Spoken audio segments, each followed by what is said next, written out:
Hi, it's Amy Solera. I wanted to jump on here and give you an update as for what's been going on with the housing market in Pittsburgh.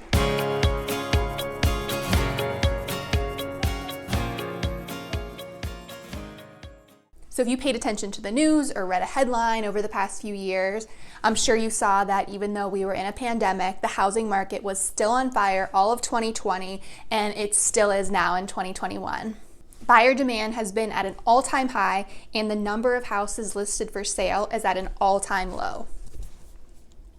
When working with buyers, we're having to be very careful to make sure that the house appraises for the price that they're buying it for. If we have a house listed at $250 and there are a lot of offers and the buyers just keep bidding up the offer price, sometimes the house is not worth the purchase price, and so we're having to be careful and just making sure that the house appraises for what the buyer is purchasing it for.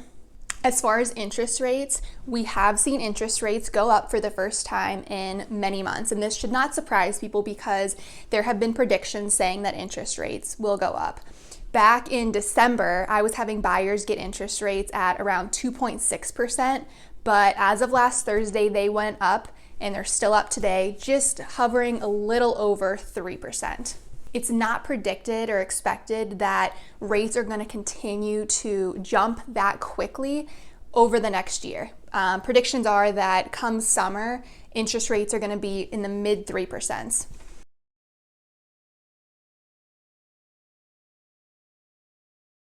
Okay, so what does this mean for sellers? Basically, you're in the driver's seat right now because there are a lot of buyers and there are not a lot of houses on the market. As a seller, you are in the best position possible because you can kind of negotiate the best possible terms based on your needs and wants. So whether that's purchase price, appraisals, inspections, closing dates, don't be unrealistic, but realize that right now you do have the upper hand. If you have thought at all about selling your house in the relatively near future, do not wait because as interest rates rise, buyers have less purchasing power. So for every percentage point that an interest rate goes up, buyers can afford 10% less house. So it basically shrinks your buyer pool as interest rates rise. If you're a buyer, it is a very competitive market right now for buyers. So as you're going into the buying process, just make sure that you have all your ducks in a row and you're as prepared as possible to make your offer competitive. You're also going to want to keep your emotions in check. The majority of buyers in today's market are losing out on at least a handful of houses before they find the one that's perfect for them. If you're a seller who's saying, okay, great, I'm going to sell my house for a really high amount, but then I can't find a house where I'm going to move to, what I would say is your house right now is highly likely worth more than you realize. So you could basically take the extra equity that you didn't realize you had and roll it into the next house and use that extra equity to make your next offer as competitive as possible. So what's the prediction for what's going to happen this upcoming year for the housing market?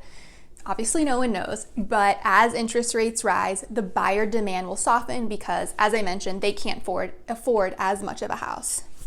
I know last summer, a lot of lenders were predicting that around this time this year, we would be seeing a lot more foreclosures coming on the market because last year when we were in lockdown over the summer and people weren't working, they were applying for forbearance. And then it was predicted that this time, all of their forbearance payments will have needed to be made whole, and a lot of people still wouldn't be able to afford their house. However, forbearance options have been extended, and also because it is such a strong seller's market, even people who were on the brink of foreclosure a few months ago, it's predicted that they actually have more equity in their house. So those people, instead of going into foreclosure, can instead just sell their house. So as a takeaway, I would say, don't let the news and the media headlines scare you about what's going on with interest rates and bidding wars. All of my buyers have been able to find wonderful houses that they're very happy with, even if they had to submit a few offers in order to get there. And if you're a seller or all thinking about selling your house, now is a great time to do so because, as I mentioned, as interest rates rise, then there are going to be less buyers able to afford your house. I hope you found this helpful. If you have any questions, definitely reach out.